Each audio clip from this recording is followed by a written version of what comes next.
kajian fikih, yaitu dari kitab Durusil Fiqhiyah yang ditulis oleh Tuan Guru kami Al-Haj Muhammad Fahruddin bin Sufyan Al-Bantani. Al-Fatihah bihadzal kitab wa ila Al-Haj Muhammad Fahruddin bin Sufyan Al-Bantani bitulil umri wa sihatan fil badani wa barakatan fil ilmi wa biniyatil qabul wal maqbul wa ila hadratis sayyidina rasul. Al-Fatihah. A'udzu billahi minasyaitonir rajim. Bismillahirrahmanirrahim. Alhamdulillahi rabbil alamin. Arrahmanir rahim. Maliki yaumiddin. Iyyaka na'budu wa iyyaka nasta'in. Ihdinas siratal mustaqim. Siratal ladzina an'amta 'alaihim ghairil maghdubi 'alaihim waladdallin. Amin. Walal mu'allif rahimakumullah wa adaman naf'a bihi wa bi ulumihi fi daraini amin. Qala faslun bi bayani suruti sihhatus shalat. Pasal di dalam menjelaskan syarat-syarat sah salat. Fasyurutus sholati, maka syarat-syarat salat allati la tasihu illa biha samania, maka syarat-syarat sholat tidak sah kecuali dengan yang 8. Apa itu yang 8? Al-awwalu, yang pertama, syarat sah sholat yang pertama adalah al-islamu, yaitu Islam. Waqad sabaqa bayanuhu, dan sesungguhnya telah dijelaskan pertemuan yang telah lalu. Wasani, yang kedua, at-tamyizu, tamyiz. Wa ahsana ma'ila fi haddi tamyizi ayyasiro. Tamyiz itu apa? Wa ahsana ma'ila, dan yang paling terbagus apa-apa yang dikatakan fi haddi tamyiz, di dalam batasan tamyiz, ayyasiro sobi, yaitu bahwa menjadi seorang anak bihaisu yakulu wa yasrabu wa yastanji wahdahu, sekira-kira anak tersebut tuh bisa makan, bisa minum, dan bisa beristinja atau cebok dengan sendirinya. Wakila, dan disebutkan iza aropa ma yadurruhu wa ma yanfa'uhu, apabila anak tersebut, ya, yang tamyiz itu arofa, mengetahui ma yadurruhu, apa-apa yang memendorotkan baginya, wa ma yanfa'uhu, dan apa-apa yang memberi manfaatnya. Jadi tamyiz itu pengertiannya, seorang anak tuh kalau udah tamyiz, dia bisa membedakan mana ini perbuatan baik dan mana perbuatan yang benar. Itu intinya itu. Wasalisu, yang ketiga, atau haratu anil hadisain, yaitu bersuci daripada dua hadas. Wazalika bil wudu'i anil asgori, dan yang demikian itu dengan berwudu atas hadas yang kecil. Wal ghuslu anil akbari, dan dengan mandi junub bagi yang hadas besar. Jadi kalau kita punya hadas kecil, mau hilang hadas kecilnya agar kita bersuci, kita harus berwudu.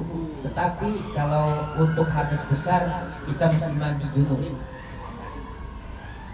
Walau lam takun mutahhiron anhuma, dan jika terjadi dalam bersuci keduanya, yaitu yang dimaksud hadas kecil dan hadas besar, ya, apabila itu tidak ada, lam tasihu sholatahu, tidak sah sholatnya. Jadi kalau orang mau sholat, dia punya dua hadas, sholatnya nggak sah. Atau dia ragu, saya tadi udah batal apa belum? Mesti ada keyakinan. Kalau tidak ragu nggak boleh, jadi mesti yakin. Bagaimana? Dia, saya sudah batal belum? Saya sudah batal belum? Kalau mau lebih, kalau soalnya gini, kalau kita belum batal, kita wudhu lagi, ketika niat, ya, nawaitul wudu'a, kata malaikat, ente belum batal, Nah, padahal kita ragu tuh ya. Ya makanya kalau mau keraguannya pas di kamar mandi kita pegang aja punya kita nih. Ya, kan batal tuh. Nah, langsung kita wudhu atau kita buang air kecil ya. Biar mantap dan ada keraguan.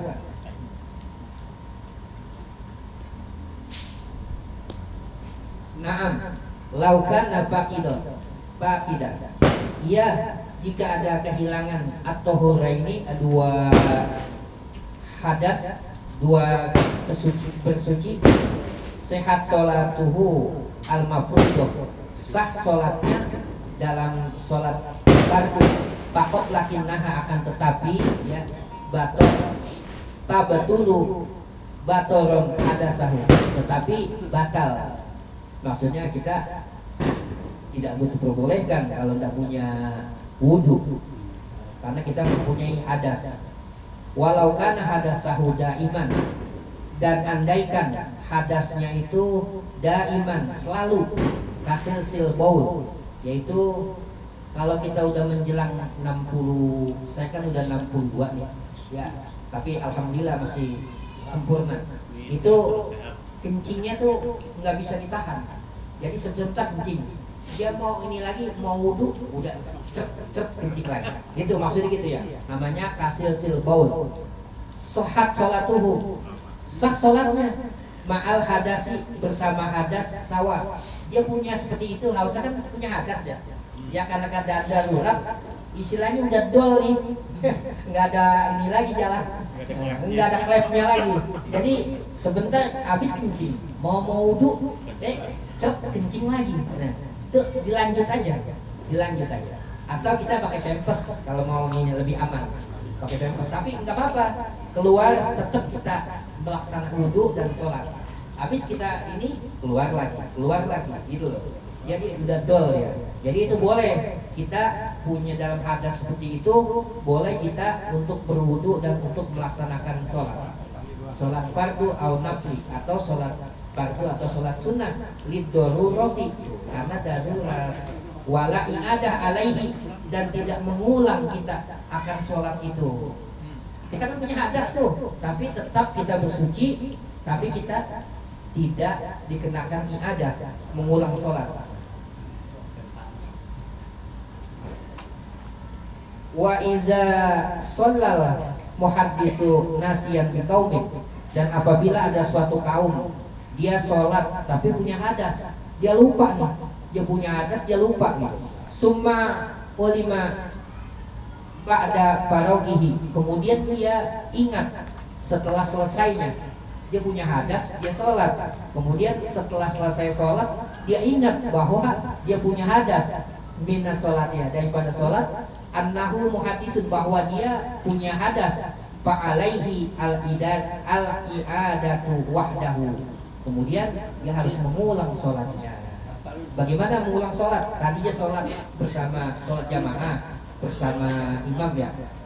Jadi usolli fardol misalnya zuhri ya, fardol zuhri arba rakaatin ya, mustaqbil qiblati makmuman lillahi ta'ala. Saya niat tadi sholat fardu ya, mengikut imam 4 rakaat karena Allah Ta'ala. Nah, karena dia punya hadas, nanti sholatnya itu nggak sah, nanti dia ulang lagi niatnya bagaimana? Usolli fardhu zuhri arba'a rakaatin mustaqbil qiblati i'adah artinya mengulang. Jadi tadi kan adaannya i'adah, diulang. Atau seumpama ada hadas di kaki kita nginjak tai kucing, cuma kita tidak mengetahuinya, kemudian kita sholat, kita lagi wudhu mau berjalan ke suatu tempat sholat, kemudian kita menginjak sesuatu najis, taruhlah katakan tai kucing, kemudian kita tidak tahu nih bahwa kaki kita menginjaknya tai kucing, kemudian kita sholat. Setelah selesai ada yang ngasih tahu di belakang kita, Pak, itu Bapak ada kotoran di kakinya. Nah, dilihat, oh iya ada. Nah itu sholatnya tadi diulang. Kalau nggak diulang kita punya hutang ya. Diulang, ini ada, dan ulangnya segera, langsung di saat itu juga gitu. Ulang. Jadi beda antara mengulang dan kodok. beda. Ada lagi, kita anggapan kita nih ya, naik mobil dari Sudirman ke sini cukup dah waktu misalnya maghrib ya, dikejar. Ternyata nggak keburu ya. Tapi kalau bawa mobil pribadi sih bisa aja ya, berhenti dulu ya. Ini kita naik taksi, taksi nggak mau diatur sama kita. Nah, akhirnya ke apa? Kita sholat aja, nggak punya wudhu, sholat aja di mobil. Bagaimana nggak ada? Ya semampunya. Jadi ketika waktu sholat tiba, dimanapun kita berada, walaupun tidak punya wudhu, keadaan darurat, kita naik taksi, kan nggak bisa nih ya. Kecuali naik mobil pribadi, kita bisa berhenti suatu tempat-tempat sholat ya. Nah ini kita naik taksi, kita waktu kalau kita ikut sampai tujuan tidak sampai, nah akhirnya kita sholat tanpa wudhu. Dia sholat langsung aja. Namanya nih sholatnya hurmatil waktu, menghormati waktu. Kalau kita nggak sholat, salah kita. Nanti kan utang kita kodok. Nah kalau kita sholat pada waktunya, walaupun tidak punya wudhu, udah sholat aja. Seperti niatnya biasa, cuma menghadapnya kemana atau rukunya bagaimana? Sebisanya. Sujudnya bagaimana? Sebisanya. Gitu. Nanti ketika sampai di tujuan, kita nggak kena hutang. Namanya i'adah, sholat. Ini kita banyakkan masalah sholat nganggap remeh, nganggap enteng, ya. Jadi udah, akhirnya lupa. Udah gitu pas sampai di rumah sama istrinya disuruh makan dulu apa dulu, akhirnya lupa. Udah tinggal kita. Ketika dia ingat harusnya dia langsung kodok, tapi dia udah sudah capek. Nah, inilah. Tanya boleh Pak? Boleh. Makan dulu aja. Biar nggak ketunda. Makanya kan masalah tadi, nah kita tanpa wudhu kita sholat di mobil. Tapi kebanyakan Pak, itu orang katanya tayamum itu dia ke dashboard, kadang ke ke kaca itu ya.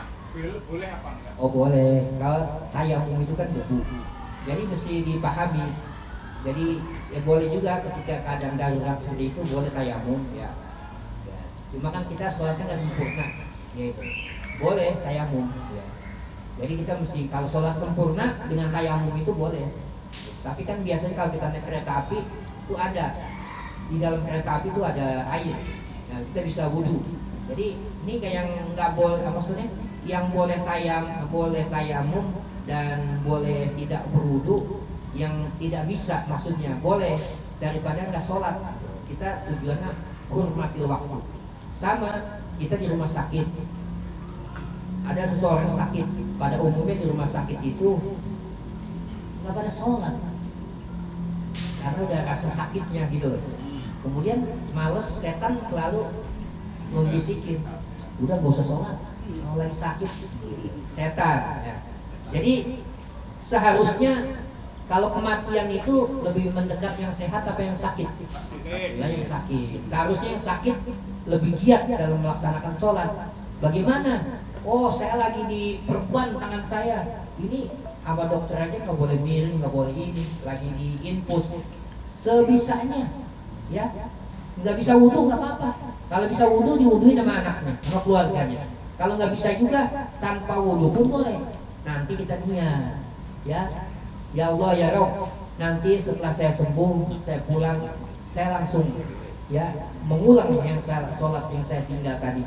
Jadi kita sholatnya istirahat waktu. Oh saya dalam keadaan tidur, bagaimana? Boleh.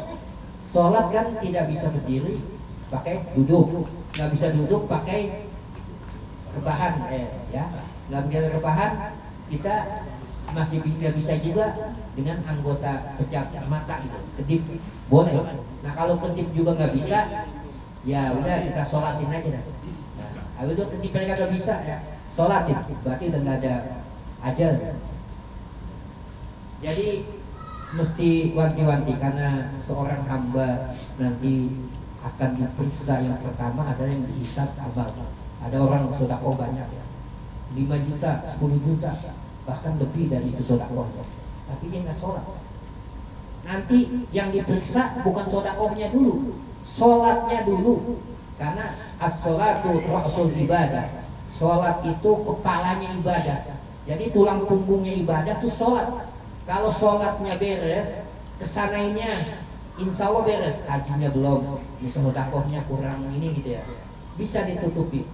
Yang utama adalah sholatnya. Maka setiap manusia ini, termasuk saya, itu waktu masih remaja banyak tinggal sholat. Dan sekarang nih kita lagi sehat, ada kesempatan apa di saat kita kerja libur atau ada punya waktu dah. Nah kita jangan lupa kita bayar tuh yang kita tinggal dulu ketika kita masih remaja atau masa-masa kita belum duduk di majlis, karena sholat adalah yang utama.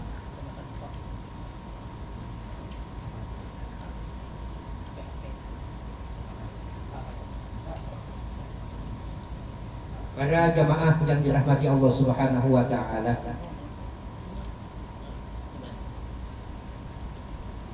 Warabi, yang keempat adalah syarat sholat. Tadi yang pertama Islam, yang kedua tamyiz, yang ketiga toharoh, bersuci, yang keempat adalah at-toharatu anin najasati ghairil ma'fu, yaitu bersuci daripada najis selain yang dimaaf, anha bisawabi, yaitu atas pakaian, wal badani, dan badan, wa maudhu'us sholati, dan tempat sholat, hatta dakhilal fami wal anfi wal aini wal uzuni li azmi amrin najasati, sampai masuk ke dalam mulut, hidung, mata, dan telinga karena kebesaran daripada urusan najis. Jadi kalau kita sholat, bukan diri kita aja yang mesti suci, yaitu ada najis yang bisa dimaafkan, ya, yaitu najis di badan atau tempat sholat. Makanya semua tempat tuh harus mendukung. Seperti sejadahnya, ini ada najisnya nih. Apa pernah dikencingin kucing? Kita kan nggak tahu. Kalau misalnya dikencingin kucing kan ada baunya. Sejadah tuh ketika kita sujud, itu kita mesti nggak sah sholatnya. Mesti kita harus ulang lagi kalau yang diterusin. Atau pada pakaian ini kita kena najis. Suatu contoh, ada nyamuk. Nyamuk lagi kita lagi sholat, jangan dimatiin, berdarah. Nah darahnya itu najis, jadi nggak sah sholat kita karena ada darah itu. Nah bagaimana kita kalau najisnya itu nggak bisa kita dalam keadaan bertamu di luar kota, banyak baju itu cuma itu aja misalnya, itu kan darurat, ya masih boleh dimaafkan. Jangan termasuk najis besar aja, najis mughaladzah nggak ada maaf. Kalau najis yang ringan masih bisa, tapi lihat keadaannya. Kalau keadaan darurat, kalau keadaan masih bisa, kita kan di rumah harus ganti pakaiannya, mesti yang benar-benar suci, baik tempat, badan kita maupun pakaian kita. Fa'inna ulimal musolliya biwujudin najasati, apabila dia mengetahui yang orang yang melaksanakan sholat ini dengan keberadaan najis fiha di dalamnya, lam tasihu sholatuhu, tidak sah sholatnya karena ada najisnya. Wa kaza in nasiyaha au jahlaha, demikian begitu pula orang yang lupa atau atas kebodohannya, wa wajaba 'alan nasi, dan wajib atas manusia, wal jahilu i'adatus shalah sawa'un, dan wajib atas manusia dan orang yang bodoh mengulang sholat al fardu wan naflu, yaitu sholat wajib dan sholat sunnah. Ada orang nggak tahu, ya, karena dia nggak berduduk di majlis ilmu, nggak pernah belajar fikih, dia sholat aja, bahwa dirinya, pakaiannya ada najisnya, dia nggak tahu. Nah itu tuh termasuk nanti kalau dia duduk di majlis ilmu, ada yang memberi penjelasan, dia harus ngulang tuh yang pernah dia sholat dulu gitu. Oh dulu saya sholat, kalau itu ada najis dirinya. Ada lagi Sekarang kan ada orang pakai celana, pakai kaosnya nangtung. Ketika dia ruku atau ya sujud itu bokongnya belakangnya nampak kelihatan. Nah itu kan auratnya ya. Kan kalau sholat ada batasan aurat. Nah itu kan batasan aurat manusia untuk laki-laki adalah dengkul dan pusar ya. Nah, itu kena masuk tuh. Nah termasuk juga kita kalau pakai kemeja ya apa koko baiknya pakai kaos dalaman. Kalau kita gini kan melompong nih ya, atau nih gantung kelihatan, tuh nggak bagus juga. Lebih sempurnanya kita pakai kaos singlet atau kaos dalamnya kaos ya, supaya ininya aurat kita nggak nampak gitu. Lebih cari amannya lah gitu. Kita umumnya kalau masalah ibadah kayak seperti sholat masih menganggap enteng soal pakaian. Tapi kalau giliran anak kita di wisuda ya kita sampai modalin tuh beli jas ya, iya beli dasi gitu. Seharusnya tuh kita kalau mau sholat seperti itu tuh kita modalin tuh pakaian kita, apa kita, sorban kita apa gitu loh. Seharusnya gitu, harus yang bagus gitu. Kita kalau dalam hal ibadah masih sayang gitu. Padahal ibadah yang itu nanti yang kita akan bawa pahalanya buat nanti ketika kita dihisab. Wa in kana 'alal badani najasatun ghairu ma'fu anha, dan jika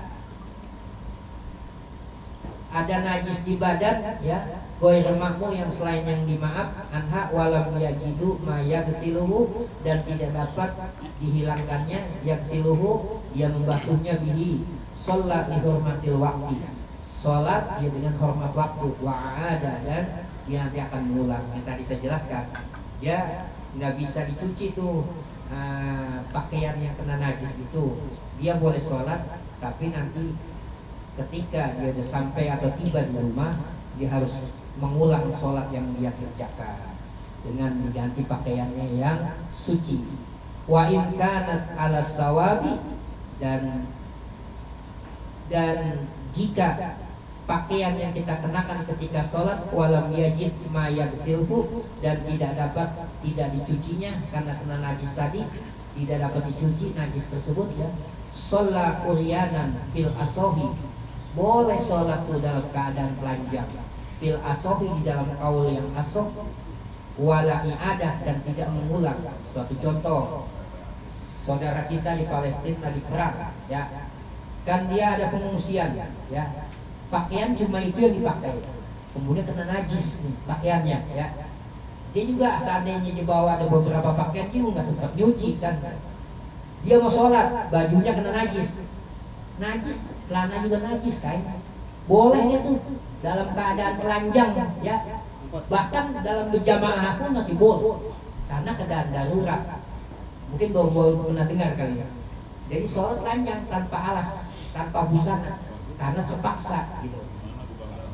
Karena terpaksa, nah, seperti kayak orang Palestina nih, dia kan ngungsi, pakaian cuma itu yang dipakai, najis kenalan najis lagi ya, dia boleh sholat telanjang karena keadaan darurat gitu. Tujuannya ke sana. Kalau antum nggak bisa.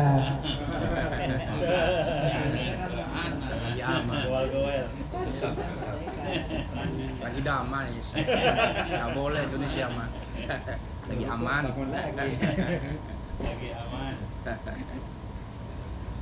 Wal khamis, adapun syarat sah sholat yang kelima adalah satrul aurati anil anzuri ala qudrati, yaitu menutup aurat atas pandangan dan sebisanya.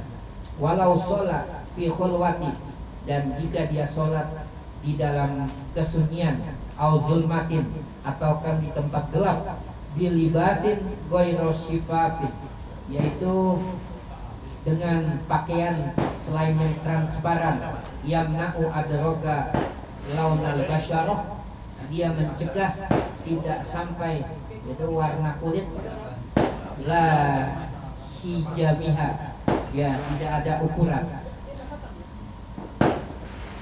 Apabila kita melaksanakan sholat ya, itu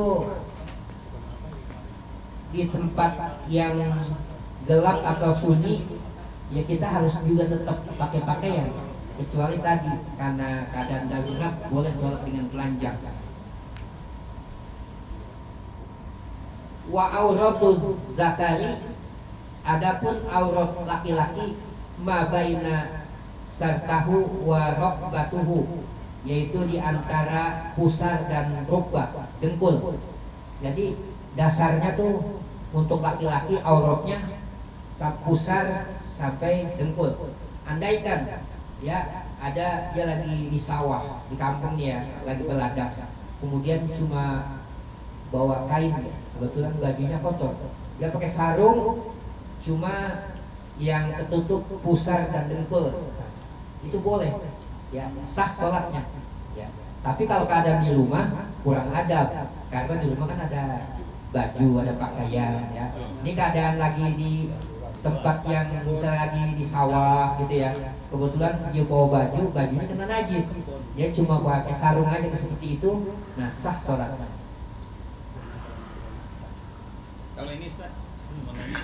Boleh. Lewat juga boleh. Iklan dulu sebentar. Ini kan di masjid itu nggak ada sarung, sedangkan pakaian saya kotor, celana nih. Saya pernah ada mau kena ke bawahnya, itu nggak apa-apa kan? Ya nggak apa-apa, boleh. Nggak apa-apa ya? Bahkan tadi ya, kalau bukan yang nggak ada, antum sempaknya kena najis nih. Nggak ada lagi dah yang mau dipakai kan punya najis. Bukan, sholat tetap bukan, jangan telanjang dilihatin orang. Tetap sholat, nanti di rumah pulang kan. Nah, diulang sholatnya. Jadi sholat yang tadi cuma hormati waktu, paham ya? Paham. Nah, jadi keadaan darurat. Tapi kalau tadi ada pakaian atau wanita belum kena, boleh Boleh. dipakai. Sah kan? Tapi Ya, untuk sah. dia berubah jadi soleha jadinya. Sorry. Satu lagi. Satu lagi Pak Ustaz. Iya, apa itu? Tadi misalnya kita ya ini lumayan penting soalnya. Ketika kita tadi sudah umur 40 ke atas, kadang-kadang kan kencingnya itu suka udah keleknya sudah tidak ada ya. Iya kan tadi udah dibahas. Nah iya, udah drop gitu. Nah ketika kita mau sholat maghrib, lalu kemudian keluar. Nah setelah sholat maghrib, Keluar lagi. mau sholat isya itu harus ngambil air wudhu lagi atau tidak? Nah itu yang pertama. Terus kemudian yang kedua, tadi misalnya di taksi ya, misalnya kayak di taksi kita sholat darurat tanpa wudhu. Nah itu perlu diulang atau tidak? Itu saja ya. Terima kasih. Jadi kalau orang yang punya penyakit sesil baul itu, ya dia kan nggak bisa ditahan. Sebaiknya wudhunya itu mendekati waktu atau udah masuk waktu. Nah, jadi untuk mencegah hal-hal yang ini supaya aman gitu. Walaupun udah masuk waktu, pas kencing begitu lagi, nggak apa-apa gitu. Dia nggak diulang nanti sekolah karena dia keadaan darurat. Jadi yang kedua apa? Yang kedua itu misalnya kita sholat di taksi tanpa ngambil air wudhu tuh kan depan. Ya. Nah, kalau udah nyampe rumah itu harus diulang lagi nggak sholat? Iya ada. Tadi kan nggak sempurna. Jadi istilahnya begini, sholat itu tanpa wudhu pun boleh. Tapi namanya tuh kita ketika datang waktu sholat, kita hormati waktu, menghormati waktu. Ya. Jangan sampai ketika waktu sholat tiba kita tidak melaksanakan sholat. Alasannya, oh sempak saya atau celana dalam saya kena najis, nggak bisa ya, malah saya di kendaraan lagi. Nanti apabila malaikat Israel datang ketika kita belum melaksanakan sholat, termasuk kita matinya su'ul khatimah. Itu yang itu. Dan kalau bisa kita niat, pasang niat, ya Rob, saya sholat ini hormat waktu, nanti akan saya ulang. Atau gini, kita di rumah biasa sholat zuhur berjamaah di masjid, kita di rumah lagi buat kandang ayam, ya. Azan tiba, kemudian wah belum selesai nih, tanggung banget. Atau kita lagi nyuci mobil dah misalnya gitu, umpama ya, wah kalau saya tinggal tanggung banget ini, ya. Nah akhirnya kita nggak sholat di masjid, ya. Kita tapi niat, ya Rob, saya tanggung nih kerjaan saya, tapi setelah ini langsung saya laksanakan sholat. Dia ada niat, pasang niat. Ketika malaikat Israel, dia belum sholat nih, dia lagi nyuci mobil, maka Israel datang mencabut nyawanya, termasuk husnul khotimah. Nah, karena dia ada niat itikat untuk melaksanakan sholat, ya karena kerjaannya tanggung. Atau gini, kita masuk rumah sakit, di rumah sakit kita kayaknya mau sholat ini gitu, gimana berat kayaknya dia ininya, pokoknya agak susah, tapi tetap ini juga. Nah kemudian dia niat tuh, ya Rob, nanti ketika saya pulang sembuh, saya akan mengulang sholat ketika saya sakit, kayak gitu. Atau kodok, yang bagus mah, yaitu perintah agama tuh setiap waktu sholat kita mesti sholat, dimanapun kita berada, walaupun tanpa wudhu, intinya gitu. Dimanapun kapanpun ya. Iya. Jadi masalah sholat ya, jangan sampai kita, karena udah diperintahkan oleh Allah, innas sholata, sesungguhnya sholat itu di dalam Al-Quran, kanat alal mu'minina kitaban mauquta, sesungguhnya sholat itu tertentukan waktunya. Jadi kalau orang sholat, karena itu umumnya ya, dia sholat waktu zuhur misalnya jam 12, dia sholat asar jam 3, dia sholat jam 3 kurang seperempat, habis sholat zuhur dia bilang baru aja saya sholat udah asar. Nah, dia sholatnya telat. Nah sholat yang kena begini nih, padahal kan sholat, dia termasuk wailul lil musolli, celaka orang yang sholat. Itu tuh ya, kita melaksanakan sholat aja, ngerjain sholat aja celaka, apalagi meninggalkan.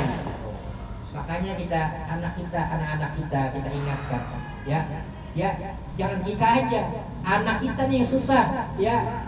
Saya di rumah, kalau saya gedor-gedor mulu tuh, bangun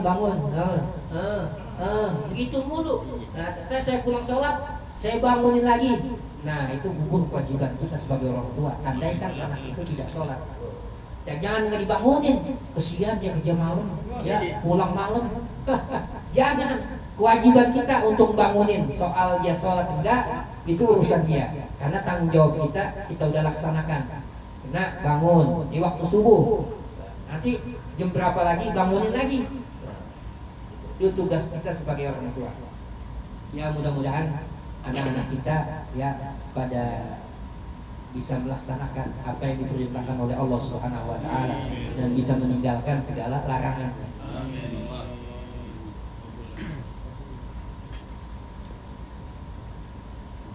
Karena waktu sudah agak malam, kita cukupkan dulu sampai nomor 5 ya.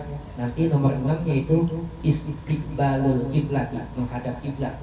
Dan yang ketujuh adalah al ilmu bi faridati sholat, yaitu harus mengetahui ilmu tentang sholat. Asamin duhulil waktu, syarat sah sholat yaitu masuk waktu. Ada orang belum masuk waktu udah sholat aja, kayaknya setelah dia sholat kan HP sekarang bunyi azan, ulang lagi sholatnya, nggak sah yang tadi karena belum masuk waktu. Ya mudah-mudahan ya dengan duduk di majelis ilmu kita mesti tahu. Para jamaah yang dirahmati ya. Pak maaf, kemarin ngurusin Pak Budi.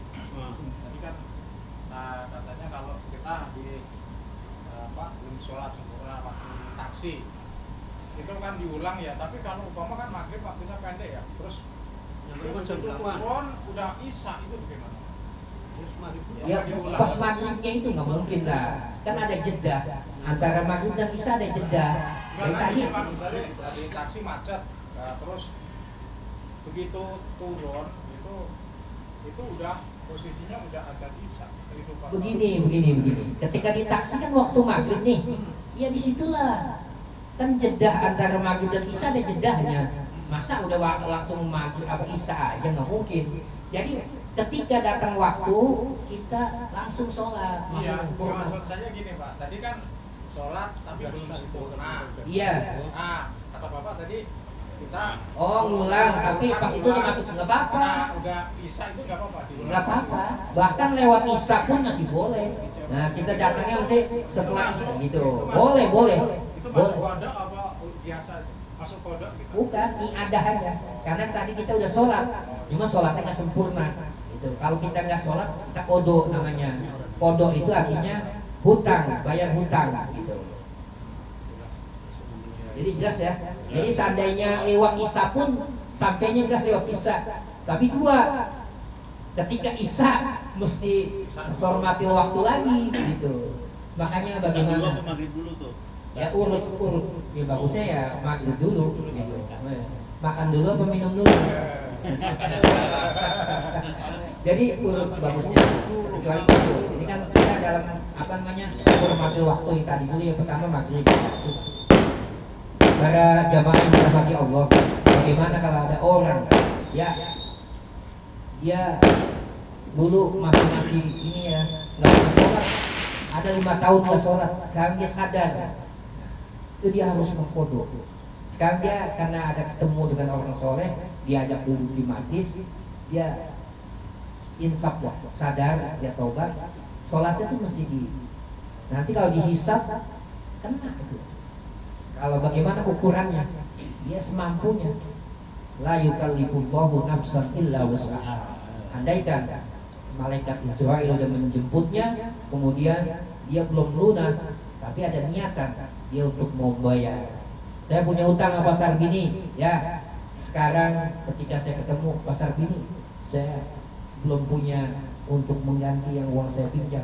Kata Pasar Bini, ya nggak apa-apa. Tapi ada niatan mau membayar. Lain lagi, ada pinjam tapi ketemu malah menghindar. Nah, lain-lain dia nggak ada niat gitu. Yang penting ada niat. Ya kan Allah Maha tahu semuanya. Al-amalu binniyat. Sesungguhnya pekerjaan itu awalnya dengan niat. Makanya mau ngaji pasang niat yang banyak. Mau ngapain aja, karena niat itu dapat pahala. Tanpa niat ibadah kita tidak sah. Semua pakai niat.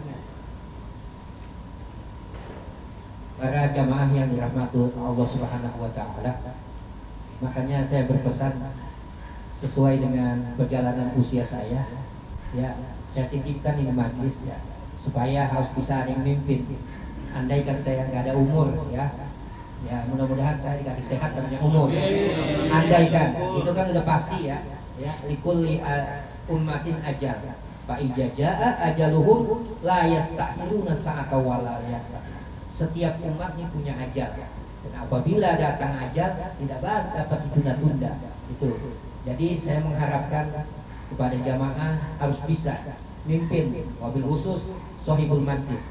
Apa? Mimpin sholat jenazah, mimpin tahlil, mimpin ratib, mimpin maulid. Maulid Ustaz Jaki, nggak ada Ustaz Jaki kita harus bisa mimpin. Bagaimana qiyam yang tadi di grup udah ada dikirim. Jadi cuma kan kalau yang belum biasa, jadi kita kalau ngaji itu jangan manut aja, mesti bisa mimpin. Suatu saat nanti kita akan mimpin, paling nggak di keluarga kita. Dan ini harus dipahami pada jamaah. Suatu contoh azan ya, karena fas'alu ahla zikri in kuntum la ta'lamun.